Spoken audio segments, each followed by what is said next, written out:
बड़ी खबर इस वक्त की। गृह मंत्री अमित शाह ने पुदुचेरी में चुनावी सभा को संबोधित करते हुए राहुल गांधी पर बड़ा हमला किया है। राहुल के मत्स्य पालन मंत्रालय पर दिए गए बयान पर अमित शाह ने कहा कि जो नेता 4 बार सांसद रह चुका है उसे पता नहीं कि मोदी सरकार मत्स्य पालन विभाग पहले से ही बना चुकी है।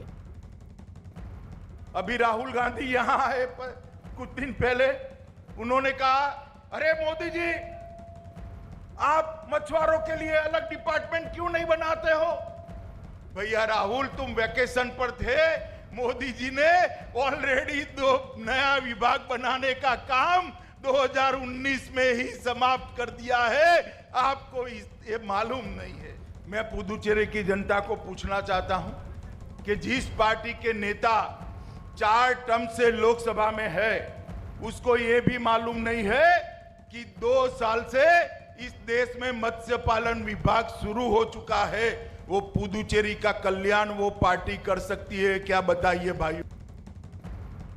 अब हम आपको राहुल गांधी का वो बयान भी सुनाते हैं जिस पर अमित शाह ने आखिरकार उन्हें घेर लिया है। Our farmers farm the land, you farm the sea. The farmers have their ministry in Delhi. You don't have a ministry in Delhi. No one speaks for you in Delhi. So the first thing I would like to do is have a ministry dedicated to the fishermen of our country, so that your issues can be defended and protected. साथ ही अमित शाह ने कहा कि कांग्रेस आरोप लगा रही है कि BJP ने पुदुचेरी में सरकार गिराई है, लेकिन जो मुख्यमंत्री अपने नेता के सामने ही झूठ बोलता है उस पर क्या भरोसा किया जाए।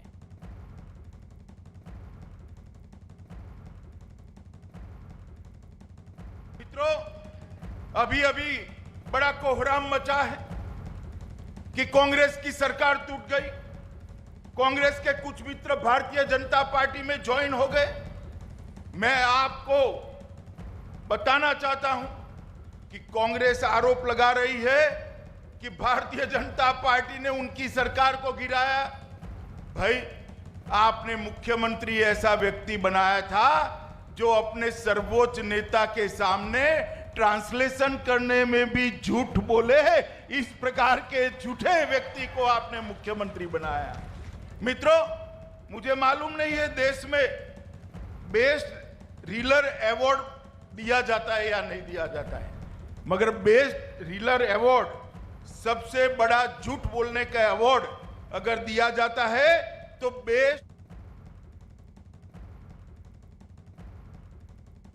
की शुरुआत कर रहा है। इस अभियान का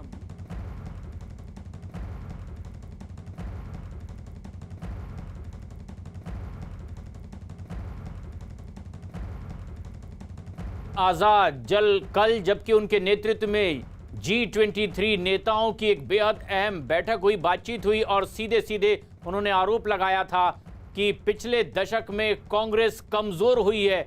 और कई नेताओं ने तो ये भी कहा कि अब जबकि गुलाम नबी आज़ाद को नज़रअंदाज किया गया है, ये एक बड़ा मौका भी है। ना वो आज़ाद हुए हैं राजनीति से, ना उन्हें होने दिया जाएगा। ये वो नेता थे जिन्होंने केंद्रीय नेतृत्व पर सवाल खड़े करते हुए उन्हें लेटर लिखा था और लोकतांत्रिक तरीके से नेता चुनने के लिए, अध्यक्ष चुनने के लिए चुनाव की मांग की थी।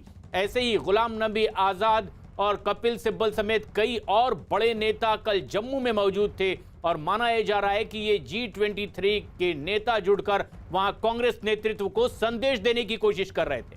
और एक बड़ी खबर इस वक्त आ रही है दिल्ली से।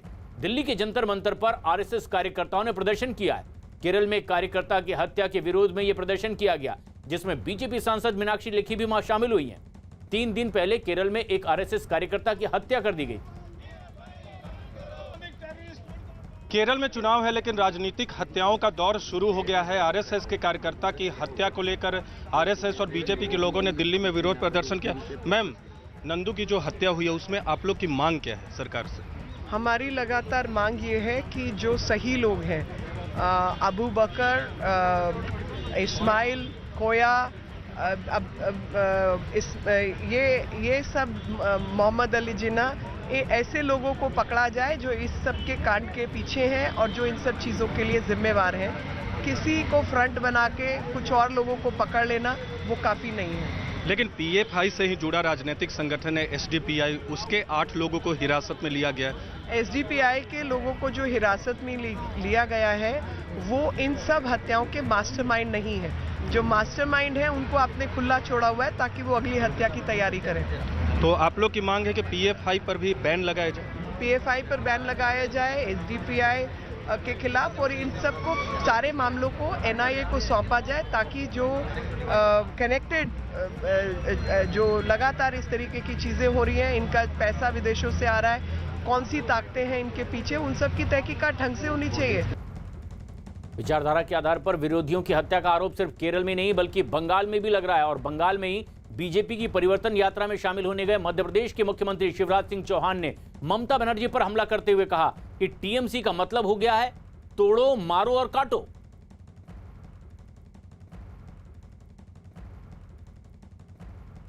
बंगाल की लड़ाई बुआ वर्सेस बेटी के बीच में चल रही है और अब इस चुनावी लड़ाई में मामा की एंट्री भी हो गई है। हमारे साथ है मध्य प्रदेश के मुख्यमंत्री शिवराज सिंह चौहान जी। चौहान जी, बुआ वर्सेस बेटी, इस लड़ाई में मामा कितना बदलाव ला पाएंगे? देखिए, कोई केवल बुआ बेटी की लड़ाई नहीं है, ये तो पश्चिम बंगाल को बचाने की लड़ाई है। तबाह कर दिया, पहले कम्युनिस्टों ने किया, बाद में ममता दीदी ने किया, टीएमसी ने किया। टीएमसी का नाम ही हो गया है तोड़ो, मारो, काटो। अजीब परिस्थितियां हैं पश्चिम बंगाल में। सरकारी योजनाओं का पैसा टीएमसी वाले खा जाते हैं। ये चुनाव कटमनी को कट करने का चुनाव है, तोलाबाजी टैक्स खत्म करने का चुनाव है, हिंसा से उबारने का चुनाव है पश्चिम बंगाल को। टीएमसी के हाल तो यह है कि गरीबों का राशन खा जाए, ये तूफान में आपदा राहत के लिए तिरपाल आए तो तिरपाल खा जाए, ये चिटफंड मनी के नाम पे जनता का पैसा खा जाए, ये प्रधानमंत्री किसान सम्मान निधि की राशि किसानों तक पहुंचने ना दें, ये आयुष्मान भारत योजना यहां लागू गरीबों के लिए होने ना दें। ममता दीदी, 5 लाख रुपए तक का गरीबों का इलाज अगर हो जाता प्रधानमंत्री जी की योजना से तो आपका क्या बिगड़ जाता? किसानों को 6,000 रुपये मिल जाते, आपका क्या बिगड़ जाता? आपको तो परहेज है जय श्री राम के नारों से भी। राम भारत के अस्तित्व आराध्य और प्राण है। आपको परहेज है सरस्वती पूजा से। आपने बंगाल को बांट दिया हिंदू और मुस्लिम में। 5,000 से ज्यादा गांव ऐसे हो गए जहां हिंदुओं का नामो निशान नहीं है, और आप तुष्टीकरण की राजनीति करते हैं। एक बार अंग्रेजों ने बांटा था, दूसरी बार आपने बांटने की कोशिश की, लेकिन बंगाल की जनता इसको सफल नहीं होने देगी। लेकिन ममता बनर्जी बाहरी बनाम बंगाल का एक मुद्दा बना रही है कि बंगाल की बेटी ही चाहिए, उनको बुआ चाहिए, इस तरह का एक उन्होंने स्लोगन जारी किया है। क्यों? हमारे बंगाल के नेता बंगाल के नहीं है? दिलीप घोष बंगाली नहीं है क्या? अरे, भारतीय जनता पार्टी की तो स्थापना डॉक्टर श्यामा प्रसाद मुखर्जी ने जनसंघ के रूप में की थी। बंगाल की धरती भारत की अत्यंत पवित्र धरती है। यहाँ के मन श्रद्धा आस्था से भर जाता है, और इस धरती ने इतने महापुरुष देश को दिए हैं, क्रांतिवीर दिए हैं, चिंतक और विचारक दिए हैं, दार्शनिक दिए हैं, भक्त दिए हैं, चैतन्य महाप्रभु, स्वामी रामकृष्ण परमहंस, स्वामी विवेकानंद, महर्षि अरविंद घोष, वंदे मातरम का उद्घोष भी इसी पवित्र धरती से हुआ है। इस पवित्र धरती को हम बार बार प्रणाम करते हैं। शिवराज जी, एक बड़ा आरोप और लगा रही है कि जो आप बंगाल बर्बाद करने की बात करें, ममता बनर्जी कह रही है कि रसोई गैस में आग आपकी सरकार ने लगा दी, पेट्रोल डीजल जो कच्चा तेल है वो लगातार कम होता जा रहा है, लेकिन आप लोग महंगाई बढ़ाते जा रहे हैं। अब कोई झूठ बोलना दीदी से सीखे। सारा देश जानता है कि कारण क्या है, लेकिन अगर कहीं किसी को छींक भी आ जाए तो दीदी को तो भारतीय जनता पार्टी दिखती है। ममता बनर्जी के कुछ बोल भी बिगड़ते हुए नजर आ रहे हैं शिवराज जी। उनका कहना है कि जो गुंडे हैं जो वो बंगाल में शासन नहीं कर सकते हैं, गुजरात बंगाल नहीं चलाएगा। अब गुंडागर्दी कौन कर रहा है ये सारा देश जानता है। 300 कार्यकर्ता भारतीय जनता पार्टी के बलिदान हुए। ममता दीदी, 300 कार्यकर्ता हमारे मार दिए गए, केवल इसलिए कि वो भारतीय जनता पार्टी के कार्यकर्ता थे, केवल इसलिए कि वो टीएमसी की गलत नीतियों का विरोध कर रहे थे, केवल इसलिए कि वो लोकतंत्र बचाने के लिए काम कर रहे थे, भ्रष्टाचार के खिलाफ आवाज उठा रहे थे। बंगाल को आपसे खून से रंगा है ममता दीदी, और बंगाल की जनता इसका बदला लेगी। एक अलग से सवाल है, हालांकि राहुल गांधी की एंट्री अभी तक नहीं हुई है, लेकिन वो ईवीएम पर सवाल उठा रहे हैं। उन्होंने कहा है कि ईवीएम ना चुनाव आयोग चेक करने देता है, ना चुनाव आयोग देखने देता है, तो किस तरह से चुनाव निष्पक्ष होगा? जाको प्रभु दारुण दुख दे ही, बाकी मति पहले हर ले ही। अब राहुल बाबा क्या सोचते हैं और क्या करते हैं, भगवान ही मालिक है। अभी तो वो देश को उत्तर और दक्षिण में बांटने में लगे हुए हैं। राहुल बाबा, भारतीय जनता पार्टी और ये देश की जनता कहती एक भारत श्रेष्ठ भारत। ऐसी घटिया और दकियानूसी राजनीति मत करो कि भारत को उत्तर और दक्षिण में बांटने की बात करो। अब ईवीएम की बात कर रहे हैं तो हारने की पूर्व भूमिका तैयार कर रहे हैं, और बाद में हारने के बाद जब यहां तो कुछ मिलना नहीं है, हर जगह फट्टा साफ हो रहा है। अभी गुजरात के परिणाम आपने देख लिए। अभी तो हालत यह है कि कांग्रेस के जो विचारवान नेता वो चिंतन और मंथन कर रहे हैं कि होगा क्या कांग्रेस के राहुल बाबा के रहते हुए। राहुल बाबा ये भी कह रहे हैं कि नींद उनको बड़ी अच्छी से आती है, उन्हें मोदी से डर नहीं लगता, जब भी जाते हैं 30 सेकंड के अंदर वो सो जाते हैं। अच्छा, फिर दिनों रात मोदी मोदी क्यों चिल्लाते रहते हैं? सपने में भी उनको केवल मोदी जी दिखाई देते हैं और चमक चमक के उड़ जाते हैं। मोदी जी ऐसा नाम है जिसको पूरा देश श्रद्धा और विश्वास के साथ लेता है। मोदी जी वो नेता है जिन्होंने एक वैभवशाली, गौरवशाली, संपन्न, समृद्ध और सशक्त भारत के निर्माण की नींव न केवल नींव रखी है बल्कि भव्य इमारत खड़ी की है। मोदी वो नाम है जो आपदा को अवसर में बदलना जानते हैं। मोदी वो नाम है कि जिसकी एक आवाज पर पूरा देश उनके पीछे चल पड़ता है। अब वैसे मोदी जी से राहुल गांधी क्यों चमकते हैं, मुझे समझ में नहीं आता। एक अंतिम सवाल बस आपसे कि ममता बनर्जी जब जैसे चुनाव आयोग ने फैसला लिया डेट अनाउंस करने का, उस पर भी उन्होंने विरोध जताया। क्या लगता है कि ये बौखलाहट है ममता बनर्जी की? देखो, वो मोदी के इशारे पर किया है। वो पराजय से डरी हुई है और इसके कारण वो बौखलाई हुई भी है।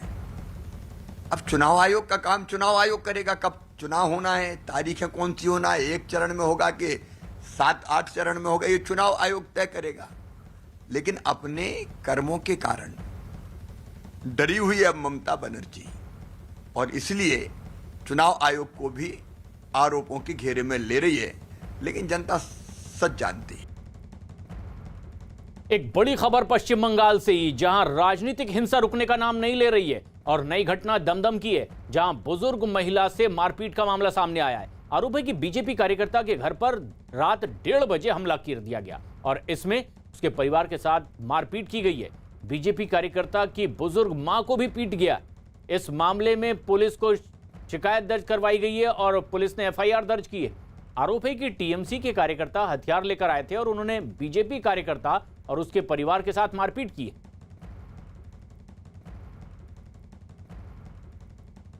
আমি কথা তো বলতে পারি না। আমাকে মেরেছে, আমার ছেলেকে মেরেছে, ছেলেকে মেরেছে। আমি তখন চিৎকার দিয়েছি আমার ছেলের গায়ে হাত দেবে না, তাও ওরা মেরেছে।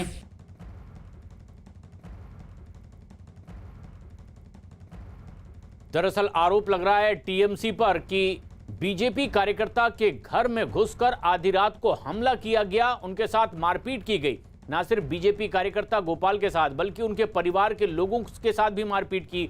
और शर्मनाक तो ये भी कि उनकी बुजुर्ग मां को भी मारा पीटा गया है और वो बयान में कह रही हैं कि टीएमसी के कार्यकर्ता आए थे, उन्होंने घर पर हमला किया है। हालांकि इसकी शिकायत भी दर्ज करवाई गई है और पुलिस ने इस पूरे मामले में एफआईआर दर्ज कर ली है। लेकिन सबसे खास बात यह कि ये कोई पहला मौका नहीं है जब पश्चिम बंगाल में इस तरह की राजनीतिक हिंसा का आरोप लग रहा हो। टीएमसी पर बीजेपी कई बार आरोप लगा चुकी है, कई दफा तो टीएमसी भी बीजेपी पर आरोप लगाती है, लेकिन एक के बाद एक इस तरह की हिंसक वारदातें सामने आ रही है। आधी रात को बीजेपी कार्यकर्ता के घर पर हमला कर दिया गया। टीएमसी के लोगों पर यह आरोप लग रहा है, ना सिर्फ बीजेपी कार्यकर्ता के घर वालों को पीटा गया बल्कि एक बुजुर्ग मां को भी जमकर मारा पीटा गया है। और एक के बाद एक इसी तरह की राजनीतिक हिंसा का आरोप बीजेपी टीएमसी पर लगा रही है। बंगाल के दमदम में हुई यह घटना, हमारे सहयोगी अनूप चक्रवर्ती यहां सीधे हमसे जुड़ रहे हैं। अनूप, अब अगर सीधे टीएमसी पर आरोप लगाया जा रहा है इस घटना में, जब एक बुजुर्ग महिला को बेरहमी से पीटा गया है, क्या कार्रवाई पुलिस ने की है? देखिए, पश्चिम बंगाल में जब चुनाव का दिन ठीक हो चुकी है, इस दिन से जो राजनीतिक जो झमेला शुरुआत हो चुकी है। 27 तारीख में रात में नीम का जो पटना स्कूल रोड इलाका है, बीजेपी वर्कर गोपाल मजुमदार उसका नाम था, उसके घर में घुस के उसको मारा गया था। हथियार लेके उसको भी मारा था, उसको घर का आदमी जो लोग उसको भी मारा गया था। फिर बीजेपी नेता और सपोर्टर नीमता थाना एवं नीमता थाना इलाका में जब कंप्लेंट किया था, एफआईआर दर्ज किया था बीजेपी कार्यकर्ताओं ने, बाद में पुलिस जिस लोगों के खिलाफ अभियोग है अभी तक गिरफ्तार नहीं कर पाया, लेकिन बाद में पुलिस को बोल रहे हैं बहुत सारे जगह है जो उसको खिलाफ जिस आदमी के ऊपर आरोपी है उन लोगों के साथ अभी छानबीन किया है, लेकिन अभी भी कोई को अरेस्ट नहीं कर पाया। पुलिस की भूमिका लेके अभी भी पोस्ट हो रही है। इस झमेला के लेके अभी भी टीएमसी जो लीडर है विधान विश्वास, वो कह रहे हैं तो बीजेपी का आपस का मामला, पुराना बीजेपी वर्सेस नया बीजेपी झमेला है। लेकिन पुलिस के खिलाफ जो आरोप है तो एफआईआर लॉन्च हुआ था जिसके खिलाफ पहचान वर्कर है, लेकिन अभी भी किसी को गिरफ्तार नहीं कर पाया। इसलिए बीजेपी सपोर्टर्स ने बोल रहे हैं कल एक मिছিল और रैली करेंगे, रैली के बाद रास्ते में प्रोटेस्ट करेंगे, अवरोध भी करेंगे, क्योंकि पुलिस जो एफआईआर नीमता थाना इलाका में एफआईआर लॉन्च हुआ है, लेकिन पुलिस कभी आरोप जिसके खिलाफ में कोई व्यवस्था नहीं लिया। अभी तक गिरफ्तारी भी नहीं हुई है अनूप, जैसा कि आप बता रहे हैं, लेकिन सवाल ये भी कि आखिर ये नौबत क्यों आई, क्यों आरोप लग रहा है टीएमसी पर कि हथियार लेकर बीजेपी कार्यकर्ता के घर में वो दाखिल हो गए? क्योंकि चुनाव के दिन ठीक हो चुका है कल पश्चिम बंगाल में, और जो बीजेपी कार्यकर्ता जिसको मारधर किया गया था, जो गोपाल मजुमदार, वो वहाँ का एक लीडर का कैसे वाला आदमी है, उसलिए उसको मारधर किया था। बाद में उसके घर कोई बूथ प्रेसिडेंट है, उसके साथ भी उसका रिलेशन था, इसलिए वो बीजेपी का आदमी उसलिए मारधर किया था, बोल रहे थे बीजेपी सपोर्टर। थाना में जो एफआईआर लॉन्च हुआ था, पुलिस भी अभी कोई कार्रवाई उसके खिलाफ नहीं लेगा। लेकिन आरोप सीधे पुलिस पर भी लगता है कि वो जानबूझकर इस तरह की कार्रवाई नहीं कर रही है। आरोप तो यहां तक लगा दिया जाता है कि टीएमसी वर्कर की तरह पुलिस के कर्मचारी काम कर रहे हैं, लेकिन एक बार फिर टीएमसी पर आरोप लगा कि बीजेपी कार्यकर्ता के घर में घुसकर हमला किया गया और उनकी बुजुर्ग मां के साथ भी बेरहमी से मारपीट की गई। बंगाल में टीएमसी पर गुंडागर्दी का आरोप नया नहीं है। इससे पहले शुक्रवार को बीजेपी ने टीएमसी कार्यकर्ताओं पर दफ्तर पर हमले का आरोप लगाया था, जिसकी गवाही दफ्तर में खड़े बीजेपी के चुनावी रथ में हुए तोड़फोड़ दे रहे हैं। से एक दिन बाद ही एक बार फिर से टीएमसी के कार्यकर्ताओं पर बीजेपी के समर्थक के घर में घुसकर बुजुर्ग महिला के साथ मारपीट का आरोप लगाया। एक दिन पहले यानी कि शुक्रवार रात को जैसे ही टीएमसी की तरफ से प्रतिक्रिया आई कि 8 चरणों में चुनाव करवाना बीजेपी को फायदा पहुंचाने की कोशिश है, उसके बाद जमकर तोड़फोड़ बीजेपी के कार्यालय में। लेकिन अब एक बार फिर अगली ही रात को बीजेपी कार्यकर्ता के घर में घुसकर मारपीट की गई, बुजुर्ग महिला को भी बेरहमी से पीटा गया। ऐसे में मनोज जोशी एक्टर, जिन्होंने कि बंगाल में बुजुर्ग महिला की पिटाई को शर्मनाक बताया है और ट्वीट किया है, उन्होंने लिखा, टीएमसी के कार्यकर्ताओं ने 70 साल की बुजुर्ग महिला की सिर्फ इसलिए पिटाई कर दी क्योंकि उनका बेटा बीजेपी का समर्थक है। इससे ज्यादा शर्मनाक क्या हो सकता है? पश्चिम बंगाल में राजनीति का स्तर बुरी तरह से गिरा है। बंगाल की सियासी फिजाएं चुनाव की तारीख के ऐलान के साथ ही अब और गर्म हो गई हैं। अभी तक बंगाल की सीएम ममता बनर्जी खुद को बंगाल की बेटी बताकर जनता के दिलों में घर बनाना चाहती थी, लेकिन अब बीजेपी ने अपनी 9 महिलाओं की फौज उतारकर टीएमसी को उसी के दांव से घेर लिया है। लेकिन सवाल यही है कि आखिर बंगाल की बेटी है कौन?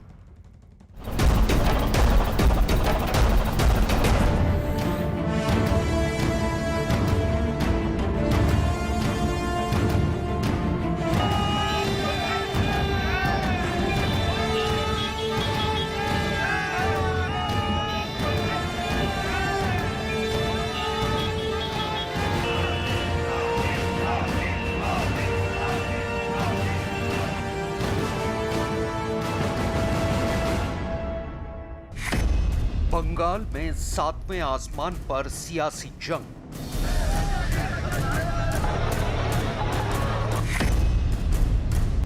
टीएमसी के खिलाफ पोस्टर वॉर की पॉलिटिक्स।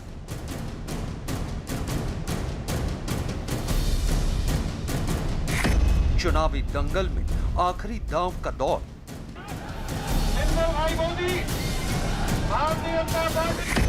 तारीखों का ऐलान, टीएमसी क्यों परेशान?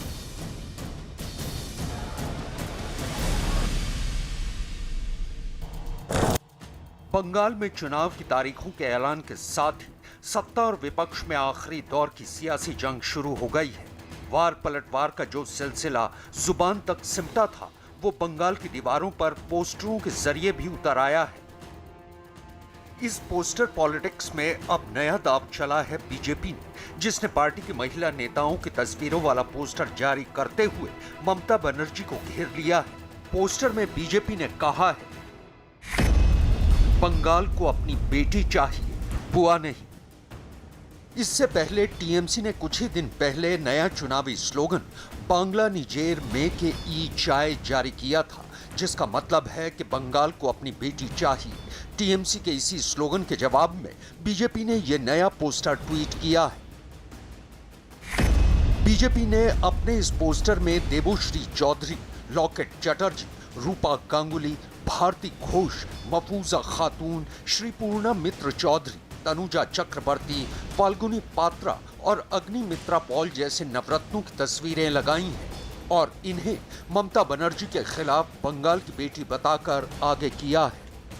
बंगाल की हमारी सभी बहनें, बंगाल की सभी बेटी, ये हमारा चेहरा है और उसके आधार पर चुनाव लड़ेंगे। यहाँ बीजेपी ममता बनर्जी को उन्हीं के इमोशनल दाव पर घेरना चाहती है, जो दाव उन्होंने खुद को बंगाल की बेटी बताकर खेला है। लेकिन बीजेपी ने ममता बनर्जी को बेटी नहीं, बुआ का तमगा दिया है, यानी वो बुआ जो भ्रष्टाचार के आरोपों में घिरे अभिषेक बनर्जी की बुआ है। यही वजह है कि टीएमसी के चुनावी रणनीतिकार प्रशांत किशोर भी टीएमसी के उस नारे को हवा दे रहे हैं, जिस नारे के जरिए ममता बनर्जी बंगाल के सेंटिमेंट से जुड़ना चाहती हैं। भारत में लोकतंत्र की अहम लड़ाई पश्चिम बंगाल में लड़ी जाएगी और बंगाल के लोग अपने संदेश के साथ तैयार हैं। बंगाल केवल अपनी बेटी चाहता है। 2 मई को मेरा पिछला ट्वीट जरूर देखिएगा। दरअसल बंगाल में 27 मार्च से 29 अप्रैल तक कुल 8 चरणों में विधानसभा चुनाव होने हैं, जबकि रिजल्ट का ऐलान 2 मई को किया जाना है। यानी बंगाल में मैराथन चुनाव होना है। यही वजह है कि इतने चरणों के चुनाव को भी टीएमसी ने मुद्दा बना लिया है, जबकि कांग्रेस भी ममता बनर्जी के सुर में सुर मिलाती दिखाई दे रही है। Don't consider in the eyes of BJP and whatever BJP have been decided, I have seen their list in the party office and today I have seen the same list is been in the outside. এপ্রিলে 6 এর মধ্যে Tamil Nadu election করে নিয়ে একদিনে, Kerala election একদিনে করে নিয়ে, এখানে 23 দিনের ফুটবল গ্রাউন্ড, 23 দিনের খেলা খেলবেন? আমাদের যায় আসে না। এই খেলাতেও আমরা বলছি আপনাদের হেরে ভূত করে দেব। খেলা হবে 8টা ফেজে, হারিয়ে ভূত করে দেব। তার কারণ আমরা গ্রাসরুটের লোক। বহিরাগত গুন্ডারা বাংলা শাসন করবে না, বাংলার মানুষ বাংলা শাসন করবে। जो 8 फेज में करने की बात दिख रही है, ये दिख ही रहा है कि इसमें सरकार के पुलिस का और चीज़ों के साथ दुरुपयोग करने का कोई ना कोई प्लान होगा। इसकी जो ममता जी बात कह रही हैं उसमें सच तो लग रहा है। हालांकि न्यूज 18 के सवाल पर मुख्य चुनाव आयुक्त सुनील अरोड़ा ने साफ कर दिया कि आखिर किन वजहों से बंगाल में 8 चरणों में चुनाव कराने का फैसला लिया गया है। Bihar and Bengal similar states हैं, बार 6-7 फेज दोनों में होते हैं। लॉ एंड ऑर्डर दोनों जगह प्रॉब्लम होता है। मैक्सिमम जो प्लानिंग आप लोगों ने की है बिहार मॉडल्स पे की है इन 5 राज्यों के चुनाव में, तो बंगाल में 8 फेज क्यों, बिहार की तरह 6 या 7 से आप लोग 3 पे क्यों नहीं आए, या 3 या 4 पे क्यों नहीं आए? In a given context, we take inputs from so many forces and we decide the phases accordingly. Bengal में एमसीसी यानी मॉडल कोड ऑफ कंडक्ट लागू होते ही चुनाव आयोग ने बड़ी कार्रवाई की है। आयोग ने ADG law and order Javed Shamim का तबादला कर दिया है। उनकी जगह डीजी फायर सर्विस जगमोहन को एडीजी लॉ एंड ऑर्डर बनाया गया है।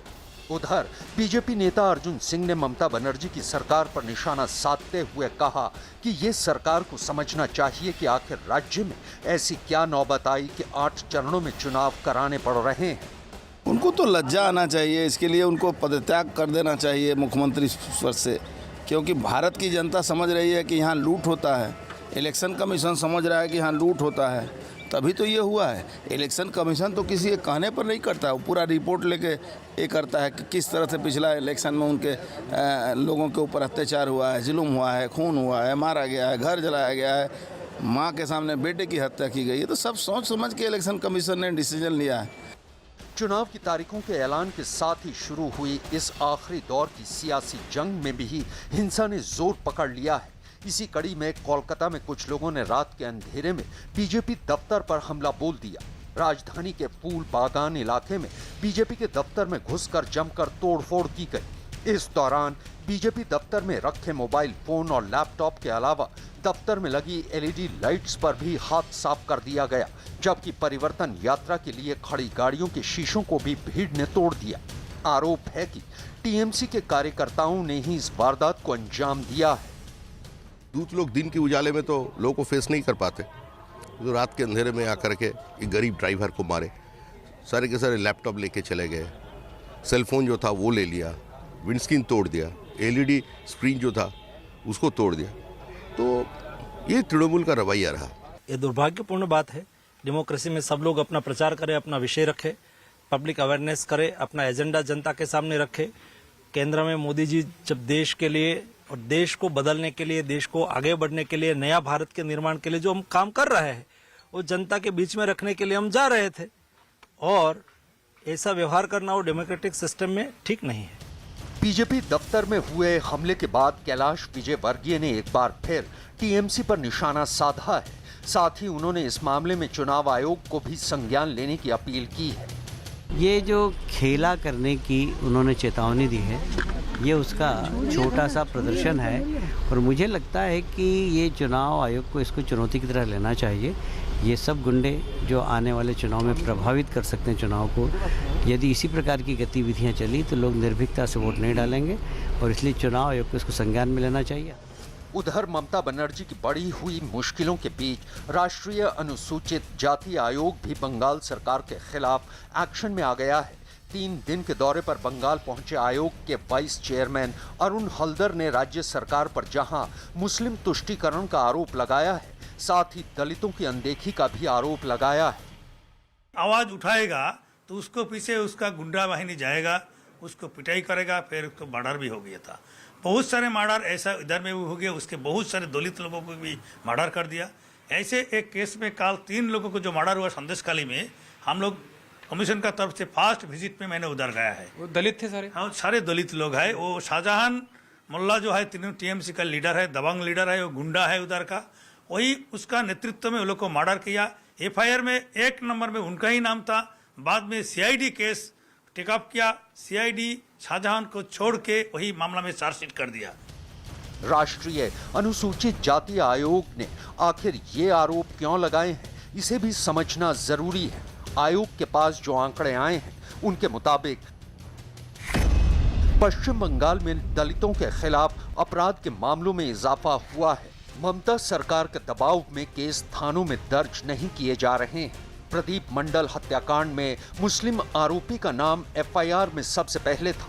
मुस्लिम तुष्टीकरण के चलते आरोपी का नाम एफआईआर से हटा लिया गया। दलित महिलाओं के खिलाफ रेप की घटनाओं को गंभीरता से नहीं लिया जाता। महिलाओं के खिलाफ हिंसा छिपाने के लिए 0 एफआईआर दिखाई जा रही है। बंगाल में पिछले साल दलितों के खिलाफ हिंसा के 127 केस सामने आए। बंगाल में कई केस ऐसे हैं जिनमें दलितों को डरा धमकाकर चुप कराया गया। बहुत केस है, बहुत सारे केस तो हमारे पास आता ही नहीं है, क्योंकि इसमें डर पर्दा करके रखा है। वो लोग दलित लोग है, गरीब लोग है, वो किसका पास जाएगा। दलित समुदाय की अनदेखी का मामला हो, मुस्लिम तुष्टीकरण की सियासत हो, कानून व्यवस्था की अनदेखी हो या फिर भ्रष्टाचार की बात हो, ममता सरकार इन चुनाव में कई मुद्दों पर घिरी है। ये एक बड़ा कारण है कि इस बार पार्टी के लिए विधानसभा चुनाव की राहें हरगिज आसान नहीं है। उस पर तारीखों के ऐलान और 8 चरणों के मतदान ने भी टीएमसी की नींद उड़ा रखी है, वो भी उस वक्त जब बीजेपी पूरे दमखम के साथ बंगाल में सत्ता परिवर्तन का दावा कर रही है। दिल्ली के आदर्श नगर में महिला की हत्या के मामले में नया सीसीटीवी फुटेज भी सामने आया है, जिसमें वारदात के बाद आरोपी भागता हुआ दिखाई दे रहा है। चेन छीनने की कोशिश में बदमाश ने महिला को चाकू मारा था, जिसके बाद महिला की मौत हो गई। पुलिस ने आरोपियों की तलाश में 10 टीमों का गठन किया है। पुलिस का दावा है कि दोनों आरोपियों की जल्द ही गिरफ्तारी कर ली जाएगी। दीपक बिष्ट हमारे सहयोगी इस वक्त हमसे सीधे जुड़ रहे हैं ज्यादा जानकारी के साथ। दीपक, इस दूसरे सीसीटीवी फुटेज से पुलिस क्या और पता कर पाई है? देखिए, इस जो दूसरा सीसीटीवी फुटेज है ये दूसरे एंगल से आया है प्रशांत, और पुलिस को यहाँ पर कई ऐसे क्लू मिले हैं जिसमें ये माना जा रहा है कि एक नहीं बल्कि 2 इसमें बदमाश हैं जो किसी स्कूटी या किसी वाहन पर आए थे और उसके बाद एक ने वारदात को अंजाम दिया और उसके बाद दोनों फरार हो गए। अब पुलिस का कहना है कि पुलिस का दावा कहा जाए, क्योंकि अभी तक पुलिस के हाथ ये दोनों नहीं लगे हैं और पुलिस लगातार कई जगह पर छापेमारी कर रही है, कई जगह पूछताछ की जा रही है, कई लोगों को पूछताछ के लिए बुलाया गया है। तो ऐसे मामले में क्योंकि जो इस पूरे खौफनाक वारदात के बाद फरार हैं, उनकी तलाश के लिए कई जगह पर रेड की गई है। पुलिस का कहना है कि हम जो बदमाश हैं उनके नजदीक पहुंच चुके हैं, तो पूरी तरह से एक बार आइडेंटिफिकेशन किया जाएगा, उसके बाद उनकी गिरफ्तारी तय की जाएगी। लेकिन देखना यही हुआ कि कब तक पुलिस इस पूरे मामले में खुलासा कर पाती है। प्रशांत। दीपक, लेकिन पीड़ित परिवार के लोग आरोप लगा रहे हैं कि वहां से पुलिस चौकी भी बेहद नजदीक थी। ऐसे में एक बड़ा सवाल भी ये है कि आखिर कब तक पुलिस इनके गिरबां तक पहुंचेगी, और अब परिवार वाले इसी की मांग भी कर रहे हैं।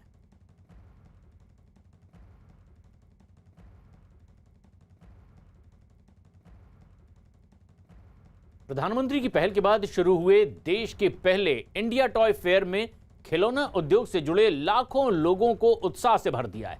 कर्नाटक के चन्नपट्टन में तो लकड़ी के खिलौनों को बनाने वाले कारोबारियों ने उम्मीद जताई है कि इंडिया टॉय फेयर से उनके खिलौनों को दुनिया भर में एक नई पहचान मिलेगी और आत्मनिर्भर भारत की दिशा में भी एक बड़ी छलांग लगाई जा सकेगी।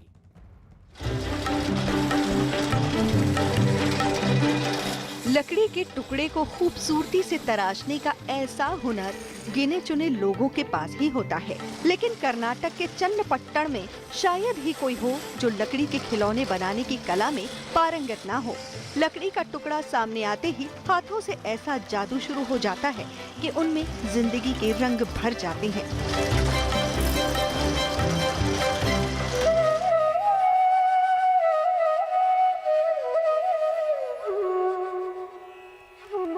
भगवान की मूर्तियों से लेकर रोजमर्रा की जिंदगी से जुड़ी चीजें इन लकड़ी के खिलौनों में नजर आ जाती हैं।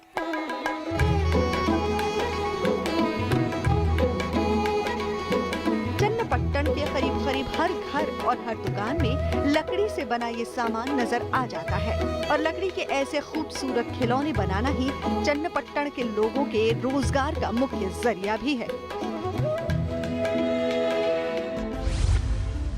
चन्नपट्टन में खिलौनों के 500 से ज्यादा कारखाने हैं और इनमें सीधे तौर पर 1000 से ज्यादा परिवार जुड़े हैं। इन खिलौनों को बनाने में पास के जंगल की लकड़ी का इस्तेमाल होता है। इन्हें प्राकृतिक रंगों से रंगा जाता है। अब केंद्र और राज्य सरकार ने इसे बढ़ावा देना शुरू कर दिया है। डिजिटल प्लेटफॉर्म पर भी जगह मिलने लगी है। सरकार ने डाक के जरिए भी इन खिलौनों को मंगाने की सुविधा का ऐलान किया है। सरकार ने अब रेलवे स्टेशनों पर भी इन खिलौनों को बेचने और खरीदने का इंतजाम किया है। ಈಗ ಒಂದು ತಿಂಗಳು 2 ತಿಂಗಳಿಂದ ಸ್ವಲ್ಪ ಚೇತರಿಕೆ ಕಾಣ್ತಾ ಇದೆ. ಈಗ ನಮ್ಮ ದೇಶದ ಪ್ರಧಾನಮಂತ್ರಿ ಆದವರು ನಮ್ಮ ಚನ್ನಪಟ್ಟಣ ಟಾಯ್ಸ್ನ ಬೊಂಬೆ ತಯಾರಕರನ್ನ ಎಲ್ಲರನ್ನೂ ಗುರುತಿಸಿ ಮತ್ತು ರೈಲ್ವೆ ಸ್ಟೇಷನ್ ಹತ್ರ ಪ್ರತಿಯೊಂದು ರೈಲ್ವೆ ಸ್ಟೇಷನ್ ಹತ್ರ ಇಡೀ ದೇಶದಲ್ಲಿ ಒಂದು ಮಾರುಕಟ್ಟೆ ಸೌಲಭ್ಯ ಮತ್ತು ಅದನ್ನು ವಸ್ತು ಪ್ರದರ್ಶನ ಮತ್ತು ಮಾರುಕಟ್ಟೆ ಸೌಲಭ್ಯ ಎರಡೂ ಕೂಡ ಒದಗಿಸಿದ್ದಾರೆ ದೇಶದ ಪ್ರಧಾನಮಂತ್ರಿ ಆದವರು. ಅದು ಭಾಳ ಸಂತೋಷ ಖುಷಿ. ಇದೆಲ್ಲ ಈಗ ಡೆಲ್ಲಿಲಿ ವಸ್ತು ಪ್ರದರ್ಶನ ಮೇಳ ಆಗಿರೋದು, ಇಲ್ಲೆಲ್ಲ ಸಣ್ಣ ಪುಟ್ಟ ಎಲ್ಲರೂ ಇಲ್ಲಿ ಅದನ್ನು ಗುಡಿ ಕೈಗಾರಿಕೆ ಮಾಡ್ಕೊಂಡು ಜೀವನ ನಡೆಸ್ತಾ ಇರುವಂಥದ್ದು.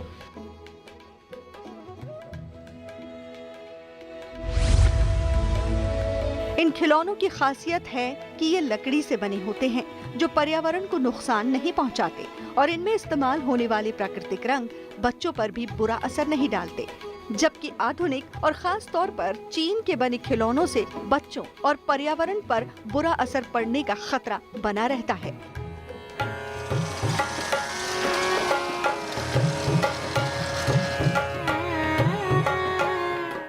वैसे वैसे तो चन्नपट्टण के खिलौनों का इतिहास काफी पुराना है, लेकिन आजादी के बाद विदेशी और खास तौर पर चीन में बने खिलौनों का आयात बढ़ने की वजह से लकड़ी के इन पारंपरिक खिलौनों की मांग कम हो गई थी। पिछले साल कोरोना की वजह से लगे लॉकडाउन ने भी चन्नपट्टण के खिलौना उद्योग पर असर डाला था।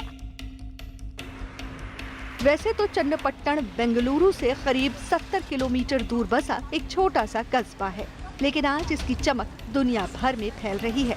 यहाँ तक कि अमेरिका के पूर्व राष्ट्रपति बराक ओबामा की पत्नी मिशेल ओबामा भी जब भारत आईं तो चन्नपट्टण का खिलौना यादगार के तौर पर अपने साथ ले गईं। और अब जिस तरह से पीएम मोदी ने टॉय फेयर में आत्मनिर्भर भारत के लिए अपील की, उससे उम्मीद है कि चन्नपट्टण के खिलौने एक बार फिर देश के साथ दुनिया भर में सम्मान हासिल कर सकेंगे।